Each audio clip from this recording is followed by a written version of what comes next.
Gamillee jireenyaan biisi ta'uu dandeessa. Intiraansii qoramuuf waggaa tokko dura dubbisa eegaltee har'a garuu isa dubbiste hunda dagatteerti ta'uu danda'a. Yookaan ammoo hanga har'aatti sababa garaagaraatiin osoo hin dubbisiin har'a takka jettee eegalte ta'a. Yookaan maaltu beeka dhiphinaa fi yoon dubbises naaf hin galu yaada jedhurraa kan ka'e harka kee marattee taa'aa jirta ta'a. Yookaan ammoo yaada duubatti hafaa akkasumaan dubbisaa silaa qorumsa hin darbu kan jedhus yaaduu dandeessa. Wanti ati dirqama beekuu qabdu carraa argachuu kan dandeessu yoo carraa akkatte qofa. Dhiyeenyatti isaa ta'u yookaan baroota muraasa booda intiraansii qoramuuf jirta taanaan qorumsa sanaaf yaaduu fi dhiphachuun normaalidha. Barattoota qorumsa intiraansii fudhatan hundatti miira akka keetii kanatti dhaga'ama. Garuu haalli qophii keessan gargari. Ciminni kee dadhabbina isaanii ta'uu danda'a. Faallaa kana ammoo ciminni isaanii dadhabbina kee ta'uu danda'a. Kanas ta'e sanas qabxiilee shanan qorumsa kee irratti miidhaa guddaa fidan kana guutumaan guututti dhabamsiisuu qabda.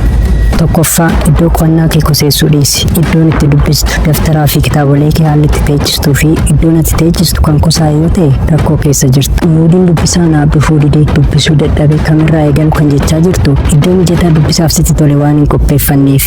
Iddoo qo'achuuf qulqullina qabu filadhu. Yoo sitti tole laabrarii sana booda kaaffee itti aansuun mana barumsaa yeroo tokko ammoo hiriyoota kee bira deemuun kan iddoo jijjiirtu yoo ta'e naamani yeroo keetitti taphachaa jirta. Dhaabbataadhaan iddoo sitti tole tokko yookaan lama filachuun dubbisi. Iddoo qo'annaa kee hin kuseessin wantoota irraa dubbistus wal duraa duubaan teechifadhu. Walumaa galatti qulqullina fayyadami. Lammaffaa dubbisuuf beellama qabachuu dhiisi. Osoo dubbisuu qabdu beellama itti kennuun hanga har'aatti turtee jirta. Amma garuu ji'a muraasatu siyaaf sammuu keetiitti diina ta'aa jirta. Dubbisi yeroo siin jedhu diddee deemta. Kan yeroo siin jedhu diddee ciista. Kan ati qophaa'aa jirtu teestii miidii yookaan faayinaalii miti. Isaaf kan ta'u akkamiin akka guyyaa lama keessatti qophooftuun viidiyoo siif hojjedha ture. Amma garuu koorsii waggaa afurii kan qabate intiraansii qoramuuf jirta. Kanaaf jaalattee osoo hin taane dirqama eegaluu qabda. Sadaffaan sooshaal miidiyaadha. Dhugaa dubbachuuf sooshaal miidiyaan michuu kee qofa osoo hin taane diina keetis. Yoo beektee hin fayyadamin jechuu kooti. Kanneen akka tiktaakii, feesbuukii fi instaagiraamii fedhii kee malee wanta ati hin barbaanne sitti agarsiisu. Kanneen akka yuutuubii, googilii fi teelegiraamii garuu wanta barbaadu sarchi goote fayyadamuuf baay'ee filatamoodha.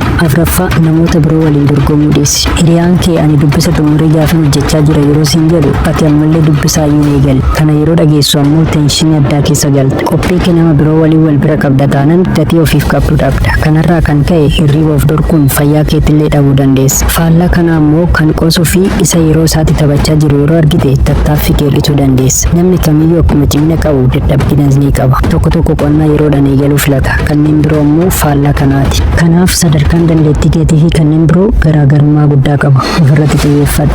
Inni dhuma shimdadaan barbaachisneedha. Yeroo dubbistu guutumaan guutuutti shamaddada jechuun yaaduun yeroo keetiin taphachuudha. Shamaddaduu osoo hin taane konseptii saawwadha. Iddoowwan baay'ee murteessoo ta'an kan qorumsa irraa naaf bifa salphaa ta'een hubachuuf dubbisi. Yeroo dubbistu shortinootti qabachaa dubbisi. Shortinootti qabatte sana immoo nama biraatiif ibsi. Yoo nama dhabdellee ofuma keetiif dhaggeeffataas dubbataas ta'uu dandeessa. Kanaaf qabxiilee kana shanaaf fayyadamuun xiyyeeffannaadhaan dubbisa keetti fufi. Viidiyoo yoo sitti tole laayikii, chaanaal immoo sabskiraayib gochuun maatii ta'e. Yeroo itti aanu sagantaa biraan kan qabatee dhufutti yeroo gaarii.